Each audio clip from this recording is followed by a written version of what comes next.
Darius Nash Couch was an American soldier, businessman, and naturalist. He served as a career U.S. Army officer during the Mexican-American War, the Second Seminole War, and as a general officer in the Union Army during the American Civil War. During the Civil War, Couch fought notably in the Peninsula and Fredericksburg campaigns of 1862, and the Chancellorsville and Gettysburg campaigns of 1863.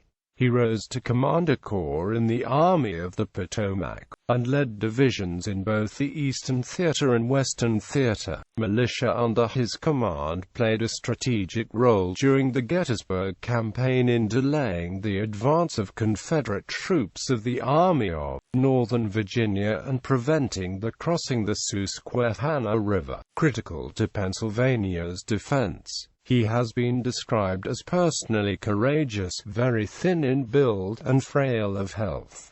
Early life and career. Couch was born in 1822 on a farm in the village of southeastern Putnam County, New York, and was educated at the local schools there. In 1842, he entered the United States Military Academy at West Point, graduating 4 years later 13th out of 59 cadets. On July 1, 1846, Couch was commissioned a brevet second lieutenant and was assigned to the 4th U.S. Artillery. Couch then saw action with the U.S. Army during the Mexican-American War, most notably in the Battle of Buena Vista on February 22–23, 1847. For his actions on the second day of this fight, he was breveted a first lieutenant for gallant and meritorious conduct. Quote, after the war ended in 1848, Couch began serving in garrison duty at Fort Monroe in Hampton, Virginia. The following year he was stationed at Fort Pickens, located near Pensacola, Florida, and then in Key West. Couch next participated in the Seminole Wars during 1849 and into 1850. Returning to garrison duty. Later that year, Couch was sent to Fort Columbus, Indiana, New York Harbor, and in 1851 Couch was involved in recruiting at Jefferson Barracks located on the Mississippi River at Lemay, Missouri. Later in 1851 he returned to Fort Columbus, and then was ordered to Fort Johnston in Southport, North Carolina, staying there into 1852, and next in garrison at Fort Mifflin in Philadelphia until 1853. Couch then took a one-year leave of absence from the Army from 1853 to 1854 to conduct a scientific mission for the Smithsonian Institution in northern Mexico. There, he discovered the species that were known as Couch's kingbird and Couch's spade foot-toe. Upon his return to the United States in 1854, Couch was ordered to Washington, D.C. on detached service. Later that year he resumed garrison duty in Fort Independence at Castle Island along Boston Harbor, Massachusetts. Also in 1854 he was stationed at Fort Leavenworth, Kansas, and would remain there until the following year. On April 30, 1855, Couch resigned his commission in the U.S. Army. From 1855 to 1857 he was a merchant in New York City. He then moved to Taunton, Massachusetts, and worked as a copper fabricator in the company owned by his wife's family. Couch was still working in Taunton when the American Civil War began in 1861. American Civil War service. At the outbreak of the Civil War, Couch was appointed commander of the 7th Massachusetts Infantry on June 15, 1861, with the rank of colonel in the Union Army. That August he was promoted to brigadier general with an effective date back to May 17. He was given brigade command in the military division then, Army of the Potomac that fall, and Couch was given divisional command in the 6th Corps in the following spring. From July 1861 to March 1862, he helped train and then maintain the defenses of Washington, D.C. He participated in the Peninsula Campaign, fighting in the Siege of Yorktown on April 5, May 4, and the Battle of Williamsburg the following day. Seven Pines. Couch led his division during the Battle of Seven Pines on May 31 and June 1, 1862. In this engagement his corps commander, Brig. Gen. Erasmus D. Keyes, ordered Couch's division and that of Brig. Gen. Silas Casey forward of the Union defensive line, Couch's men right behind those of Casey. This placed the 4th Corps in an isolated position, vulnerable to attack on three sides. However, poorly coordinated Confederate movements allowed Couch and Casey to partially prepare entrenchments for impending the assault. As the fighting continued throughout May 31, both Couch and Casey were slowly driven back with the right flank units in the most peril. At this time Couch counterattacked with his old 7th Massachusetts Infantry and the 62nd New York Infantry in an attempt to bolster that side. However, he did not succeed and was forced back, as was the rest of the Union 4th Corps by nightfall. Couch continued to lead his division during the 1862 7-day battles that followed, fighting in the Battle of Oak Grove on June 25 and the Battle of Malvern Hill on July 1. Later in July, Couch's health began to fail, prompting him to offer his resignation. The Army commander, Marge. Gen. George B. McClellan, refused to send it to the U.S. War Department, and instead Couch was promoted to Major General, to date from July 4. Couch was involved in the Maryland campaign that fall, although absent from the Battle of Antietam on September 17. Fredericksburg on November 14, 1862, Couch was assigned command of the 2nd Corps, and he led it during the Battle of Fredericksburg as part of Marge. Gen. Edwin V. Sumner's Right Grand Division. In this fight Couch's corps contained three divisions, led by Brig. Gens. Winfield S. Hancock, Oliver O. Howard, and William H. French. Early on December 12, infantry from his corps attempted to support the Union engineers' efforts to lay pontoon bridges across the Rappahannock River and into the town. When Confederate fire repeatedly prevented this, and a heavy artillery bombardment failed as well, the decision was made to send small groups of soldiers in pontoon boats across to dislodge the defenders. This amphibious assault was executed by one of Couch's brigades under Col.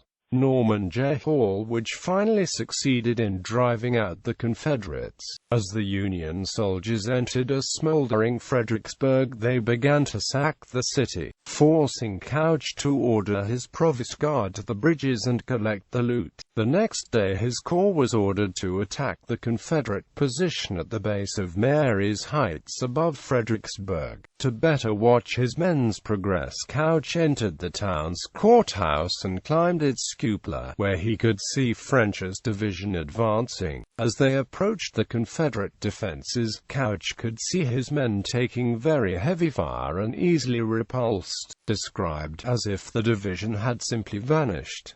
Hancock's division followed that of French, meeting the same fate with high casualties as well. Howard, who was to go in next, was with Couch as Hancock's division attacked. Briefly through the smoke they could see the mounting casualties, and Couch reportedly said, "Oh, great God, see how our men, our poor fellows, are falling." Couch ordered Howard to march his division toward the right and possibly flank the Confederate defenses his other two divisions had failed to dislodge. However, the terrain did not permit any force marching from Fredericksburg towards Mary's Heights to attack anywhere other than at the stone wall, along its base. When Howard's men attacked, they were crowded back to the left, meeting the same resistance, and were repulsed. As other Union soldiers followed the Second Corps in, Couch ordered his artillery to move into the field and blast the Confederates at close range. When his own artillery chief protested exposing the gun crews in this fashion, Couch stated that he agreed, but it was necessary to slow the Confederate fire in some way. The cannon stopped about 150 yards from the stone wall and opened fire, but quickly lost most of the crews and did little to slacken the enemy fire. During this, Couch moved slowly along his line of men, who were on the ground firing as best they could until nightfall. Recounting the attack on the heights on December 13, Couch wrote after the war, "The musketry fire was very heavy and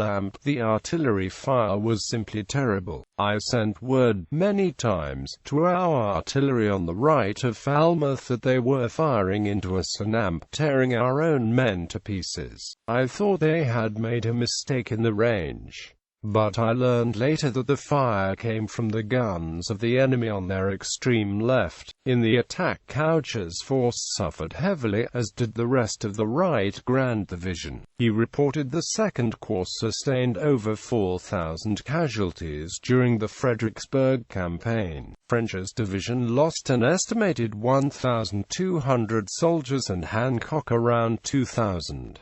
Howard lost about 850 men, 150 of which were hit on December 11, supporting the engineers at the river. That night the Union wounded remained in the field, and Couch wrote after the war what he saw. "It was a night of dreadful suffering. Many died of wounds and exposure, and as fast as men died they stiffened in the wintry air, and on the front line were rolled forward for protection to the living. Frozen men were placed for dumb sentries." Chancellorsville. Following the Union defeat at Fredericksburg and the inglorious Mud March in January 1863, the commander of the Army of the Potomac, Couch's immediate superior, was again replaced. Marge. Gen. Ambrose Burnside was relieved and Marge. Gen. Joseph Hooker named to his place. Hooker reorganized the Army and drew up plans for a new campaign against the Army of Northern Virginia. He wished to avoid attacking the Confederate defenses at Fredericksburg and flank them out of position, thereby fighting on more open ground. After the reorganization, Couch continued to lead the Second Corps, with his divisions commanded by Hancock and French and Brig. Gen. John Gibbon at the head of Howard's former division, a total of about 17,000 soldiers. During the ensuing Chancellorsville campaign, Couch was the senior corps commander, making him Hooker's second-in-command. In late April, Hooker began moving his corps across the Rappahannock and Rapidan rivers, ordering two of Couch's divisions to entrench and defend the Banks's Ford crossing of the Rappahannock and detach Gibbon's 5,000 men to remain at the Union camp back at Falmouth on April 29.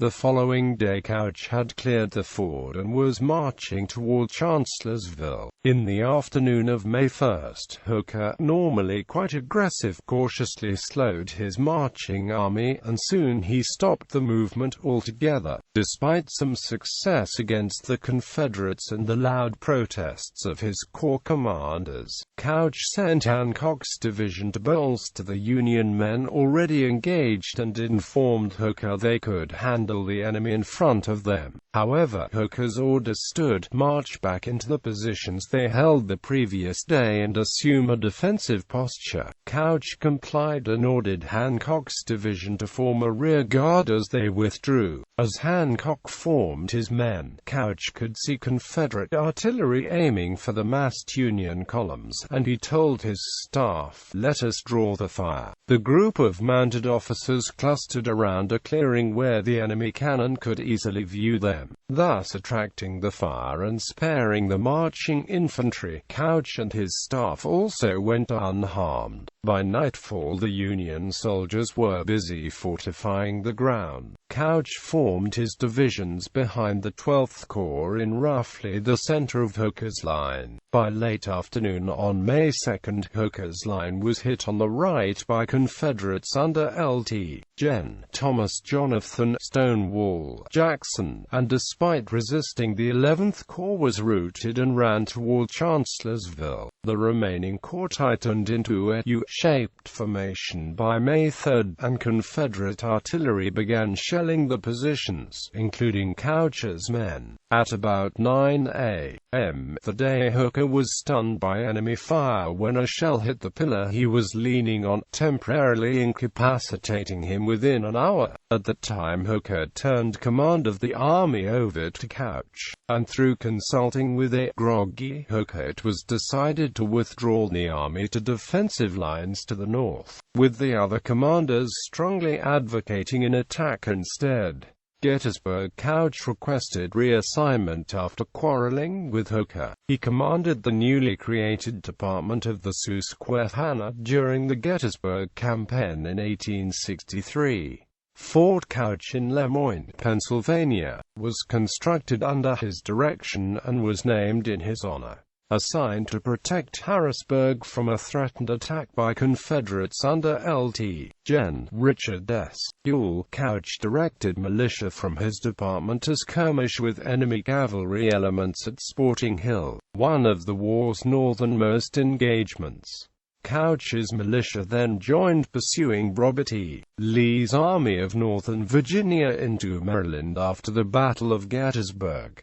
Subsequent activities: Confederates again invaded Couch's Department of the Susquehanna in August 1864, as Brig. Gen. John McCausland burned the town of Chambersburg. In December, Couch returned to the front lines with an assignment to the Western Theater, where he commanded a division in the 23rd Corps of the Army of the Ohio in the Franklin-Nashville campaign, and for the remainder of the war, Couch finished his military service after the Carolinas campaign in 1865.